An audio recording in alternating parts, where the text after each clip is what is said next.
Congress raises questions about the Hillary Clinton email investigation, why they want the FBI director to testify.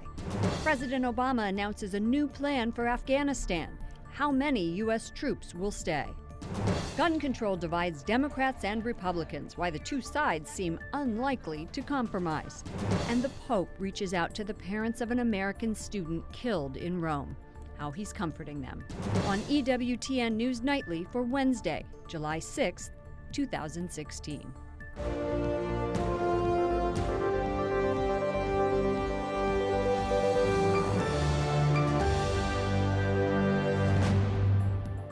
Good evening, and thank you for joining us. I'm Lauren Ashburn. Hillary Clinton still hasn't spoken publicly about the FBI's decision not to indict her for using a private email server when she was Secretary of State. Clinton avoided the topic at a campaign event today in New Jersey and yesterday in North Carolina, where she campaigned with President Obama. Hillary Clinton posted this quote from President Obama on Twitter this morning. It says, "You can count on her," and how she won't waver and she won't back down and she will not quit. Meanwhile, Donald Trump continues his attack. She sent vast amounts of classified information, including information classified as top secret, okay? And this is where they said that she was extremely careless and, frankly, I say, grossly incompetent. She will be such a lousy president, folks.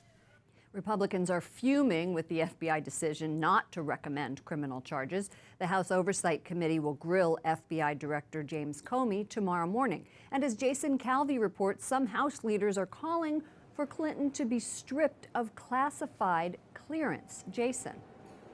Lauren, Secretary Hillary Clinton will receive classified information as soon as she receives the Democratic nomination. Today's Speaker Paul Ryan says he's looking into what Congress can do about that. He's also urging the Director of National Intelligence to punish Clinton.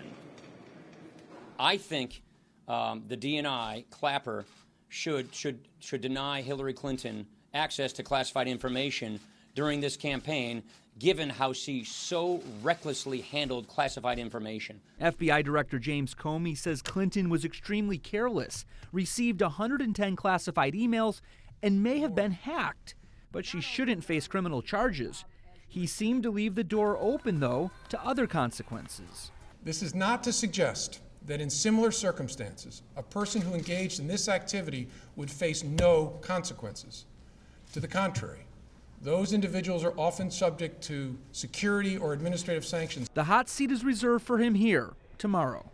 Former prosecutor Trey Gowdy, known for his investigation into Clinton's handling of Benghazi, will grill Comey. He said there is no prosecutor that would have brought charges against Ms.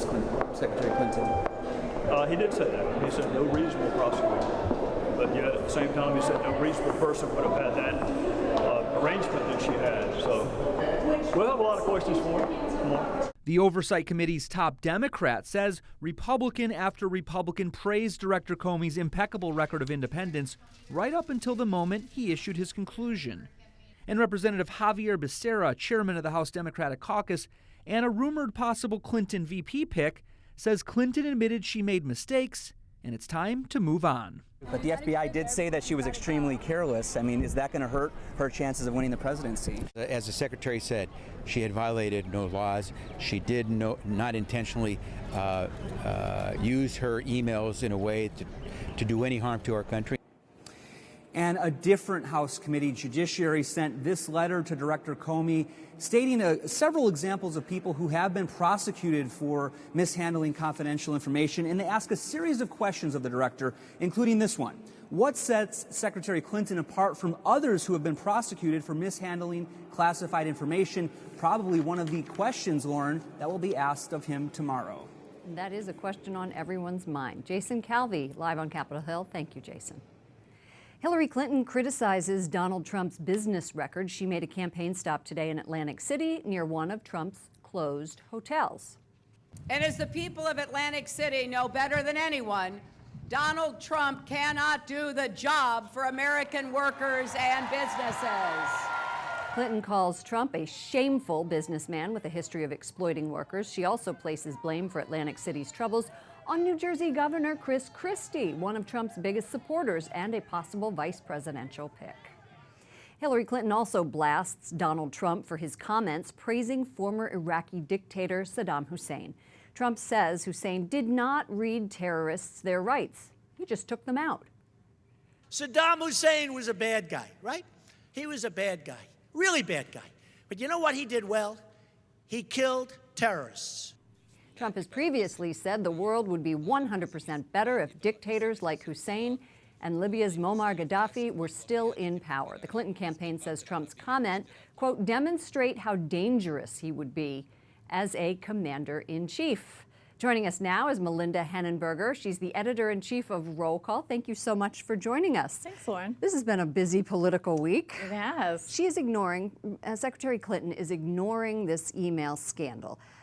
There's a split decision about whether or not this decision as a whole will hurt her or help her win the presidency. What say you? Her decision not to speak about it, not to call attention to it. Not to, well, that, we could do that, but also in the bigger picture. Okay, I think it's an unmitigated disaster, this finding of Comey. I don't see the other side to it. I mean, I think Democrats may well come to wish that she had been indicted. Why? Because then they would have an escape hatch. Then they could go to someone else as their nominee. Instead, now they're stuck with a flawed nominee, and in fact, both parties have those.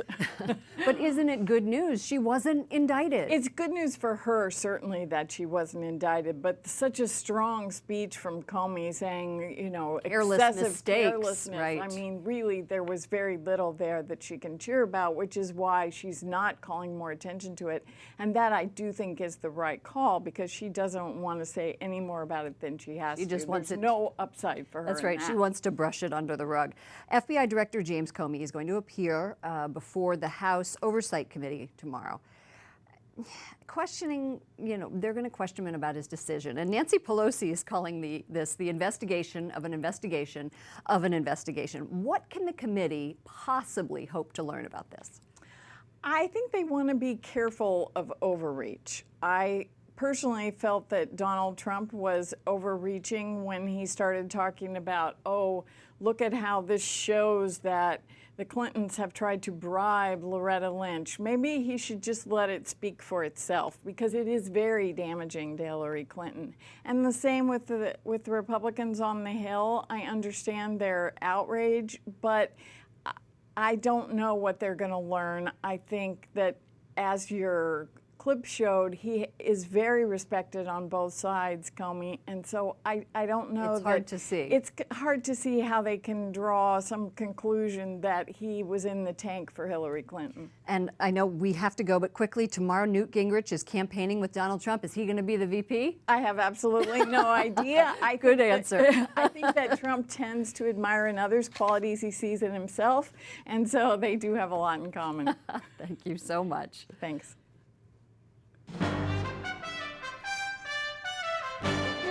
Other stories our EWTN News Nightly team is covering in today's world. President Obama announces a new troop plan for Afghanistan.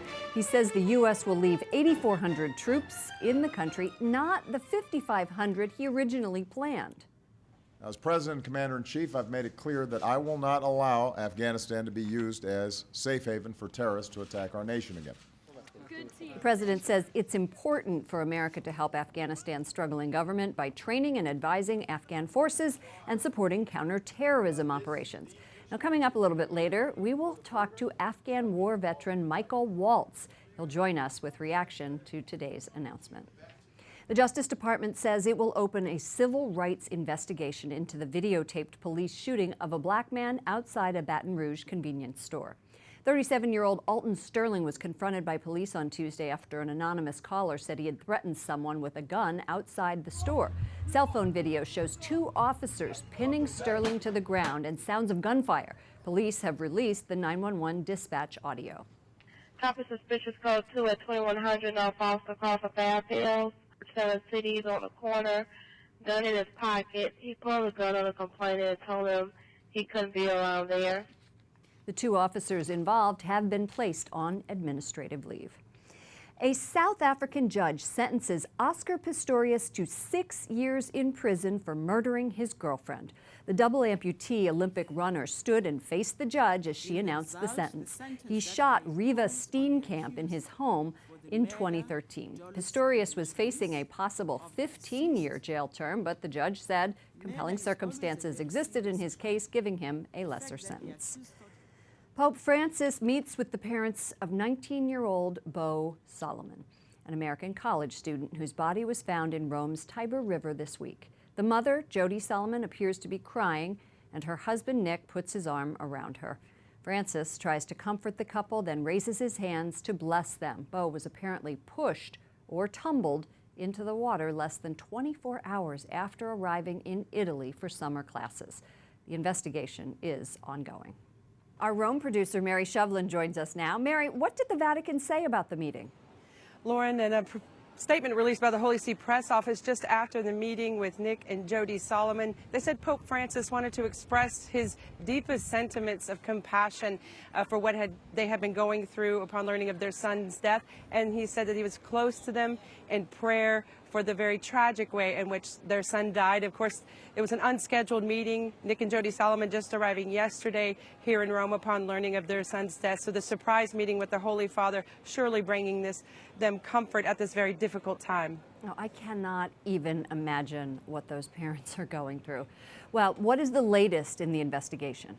What we've been hearing from Italian media, from ANSA news agency specifically, is that the autopsy is showing that there was water in Bo Solomon's lungs during the autopsy, which leads investigators to believe that he was alive upon ending up in the Tiber River and then suffocated.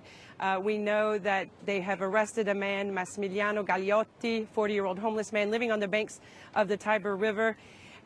Some journalists were able to interview his companion, which lives with him there on the riverbanks. Now, she says that Solomon was robbed, that his wallet was stolen by two Moroccan men before having the scuffle with Gagliotti.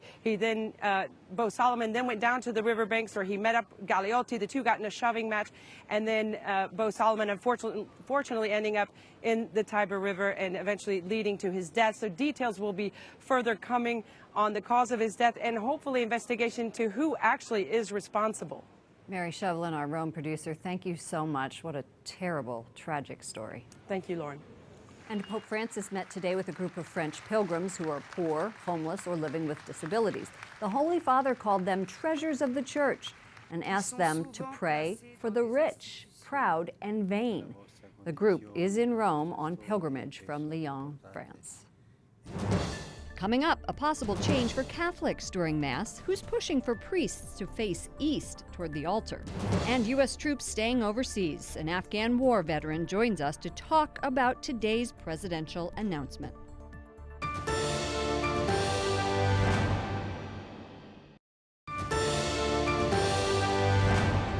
Thank you for joining us this evening. I'm Lauren Ashburn. House Democrats are not letting up on their call for stricter gun control laws. 2 weeks after members staged a sit-in, they're pushing for another vote on new legislation.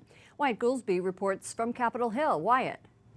Lauren, both Republicans and Democrats each have their own bill for gun control, but Democrats disagree and say the Republicans' bill doesn't go far enough. In fact, since House Speaker Paul Ryan won't bring the Democrats' bill to a vote, they're pushing back.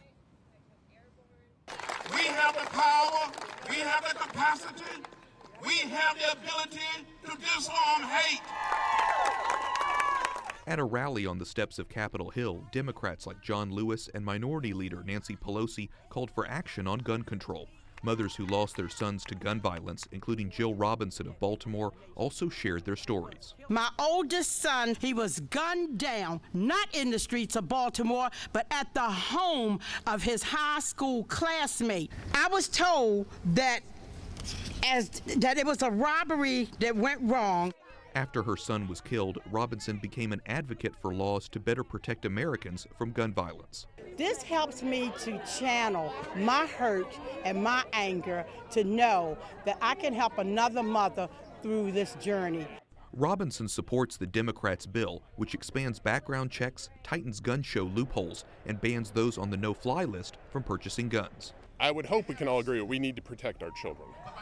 And by continuing to allow people to buy guns without a simple background check, I think that's showing a lack of love of our children.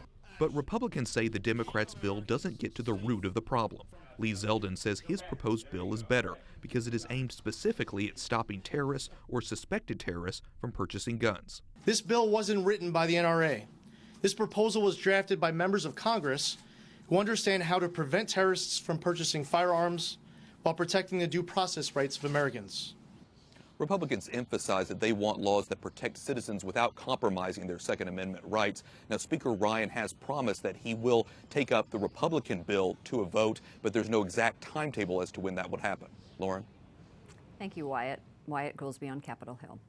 A federal judge says the state of Kansas cannot cut Medicaid funding for 2 Planned Parenthood affiliates. The judge says patients have the right to family planning services from the provider of their choice. Kansas had planned to cut off funding for health services at Planned Parenthood by tomorrow for Medicaid patients. Governor Sam Brownback says he will continue the fight to make Kansas a pro-life state. Popular dating websites Christian Mingle and Catholic Mingle must allow gay people to search for same-sex partners. EWTN's Catholic News Agency reports the ruling follows a 2.5-year legal battle. A judge says the websites were violating California's anti-discrimination law. And Afghanistan's Muslims celebrate Eid, the holiday marking the end of the month of Ramadan. The Afghan president addressed the nation, and during his speech, he said that peace in the country remains one of his government's goals. Lieutenant Colonel Michael Waltz is an Afghan war veteran and author of Warrior Diplomat, a Green Beret's battles from Washington to Afghanistan, specifically from the Situation Room to Afghanistan. So you're pretty plugged in. Thank you. The president wants to leave these 8,800 troops there. He wanted 5,500 to be left there by the end of his term. Why leave the troops there at all if he wants to end the war? Well, there's a few things I think going on here. One, I think there's a recognition on the part of the administration of lessons learned from Iraq, where the administration completely pulled out the entire American presence, and we've since had to deal with ISIS and a crumbling of the Iraqi army and discord within the Iraqi government. There's a lesson learned now, I think, in Afghanistan, in that we need to leave a long-term presence both to advise the Afghan army and to help the government and to leave a counterterrorism force to deal with a resurgent Taliban and al-Qaeda. Is it worth the cost in money and lives? Sure, I think it is. Why? You fought. I think I did fight, and there are tens of thousands of soldiers there still fighting. We have to remember that al-Qaeda is not defeated, and al-Qaeda is resurging back into these lawless areas of Afghanistan where we no longer really have a presence. The other piece is we have to remember that Pakistan, right next door with about 5 times the population, also has a nuclear arsenal. So if we let the entire area deteriorate and kind of backslide into lawlessness, we could face a real mess on our hands that would eclipse what we're dealing with in the Middle East. I sit in the press briefing room, and they constantly say that the amount of territory that ISIS has actually been shrinking. And that seems to go with why they want the troops to be reduced.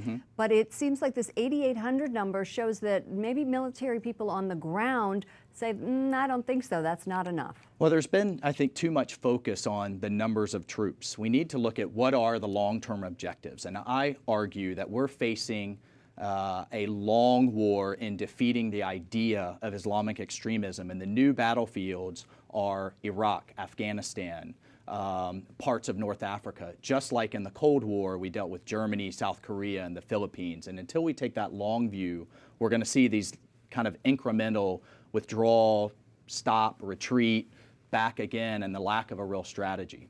Thank you so much. Lieutenant Colonel Michael Waltz, Afghan war veteran, author of Warrior Diplomat, a Green Beret's battles from Washington to Afghanistan. Thanks for joining us. Britain releases the results of an investigation blasting faulty planning of the war in Iraq. And it blames, quote, intelligence failures and other mistakes leading up to the war. Former British Prime Minister Tony Blair says he accepts the charges in part.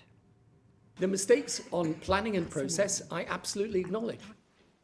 And I accept responsibility, and I'm not passing responsibility off to someone else. I accept full responsibility for those mistakes. But it's not inconsistent with that to still say that I believe we took the right decision. Former President George W. Bush, who turned 70 today, defends the war. Up next, Elie Wiesel's lasting legacy, how the Holocaust survivors stood up for religious liberty. And a modern-day Noah's Ark? See the new attraction in the middle of Kentucky.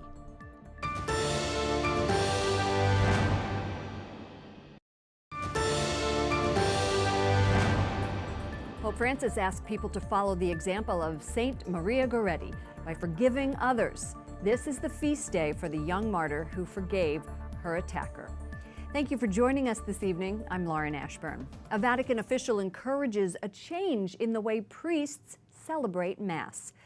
Cardinal Robert Serra asks all priests to face east, known as ad orientem. That means priests and parishioners would all face the altar.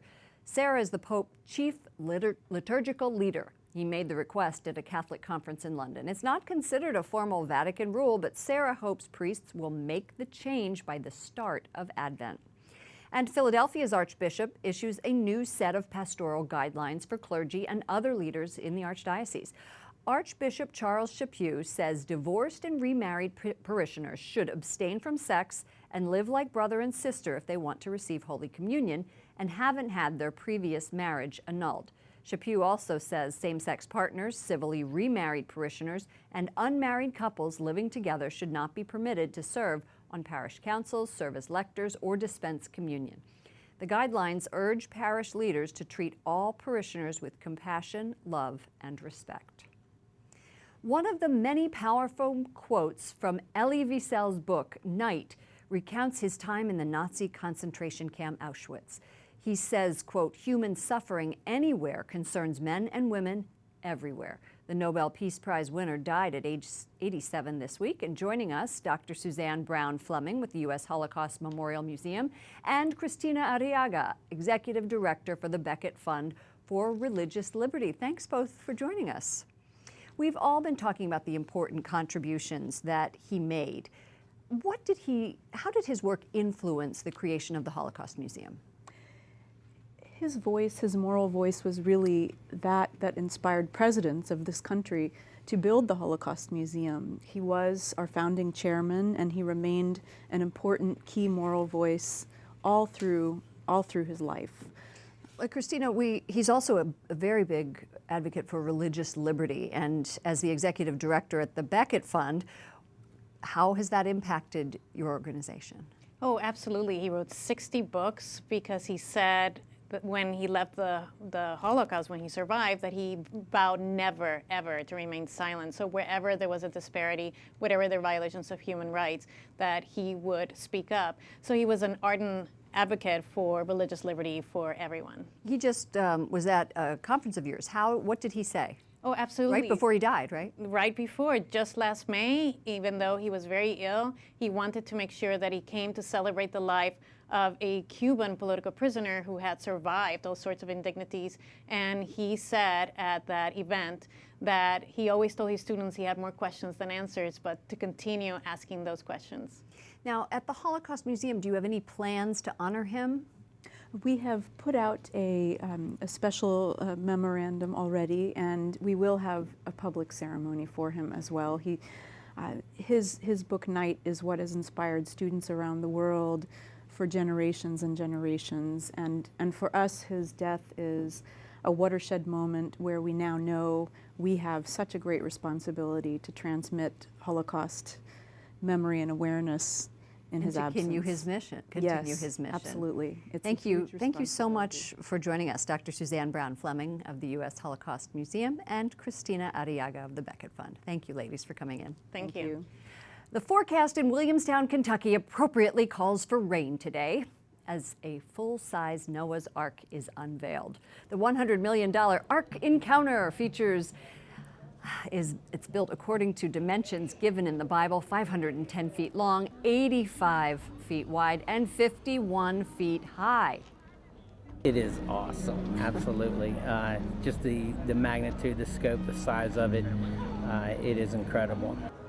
2 million visitors are expected in the next year. The cost for an adult ticket is $40, and it's offering extended hours for the first 40 days and 40 nights. I'm sensing a little theme here.